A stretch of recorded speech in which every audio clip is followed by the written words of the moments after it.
തുടക്കം മുതലേ ദീപകിന്റെ കൊലയാളിയെ രക്ഷിക്കാനുള്ള വലിയ പരിശ്രമം ഉണ്ടായിരുന്നു. അതിനൊരു പരിസമാപ്തിയായല്ലോ. നോക്കണം നിങ്ങൾ, കേരളത്തിന്റെ ചരിത്രത്തിൽ MLA-മാരെ വരെ അറസ്റ്റ് ചെയ്തപ്പോൾ പോലീസ് വാഹനത്തിലാണ് കൊണ്ടുപോയത്.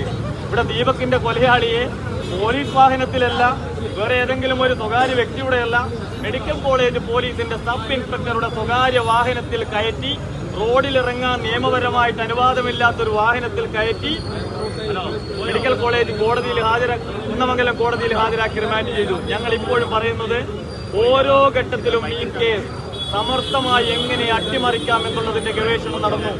ഒന്നാമത്തത്, ഇൻക്വസ്റ്റ് സമയവുമായി ബന്ധപ്പെട്ട ഞങ്ങൾ FIR-ൽ ഒരു പരാമർശം ഞങ്ങൾ നടത്തിയിരുന്നു.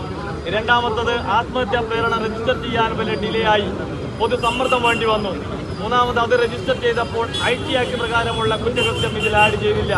ഇപ്പോ പ്രതിയെ വളരെ സൂക്ഷ്മമായൊരു VIP പ്രതിയെ കൊണ്ടുപോകുന്നത് പോലെ, VIP പരിരക്ഷ കൊടുത്ത ഒരു പ്രതിയെ വളരെ രഹസ്യമായി മാധ്യമങ്ങളിൽ നിന്ന് മറച്ചുവെച്ച്, പൊതുസമൂഹത്തിൽ നിന്ന് മറച്ചുവെച്ച് കോടതിയിൽ ഹാജരാക്കി റിമാൻഡ് ചെയ്തിരിക്കുന്നു.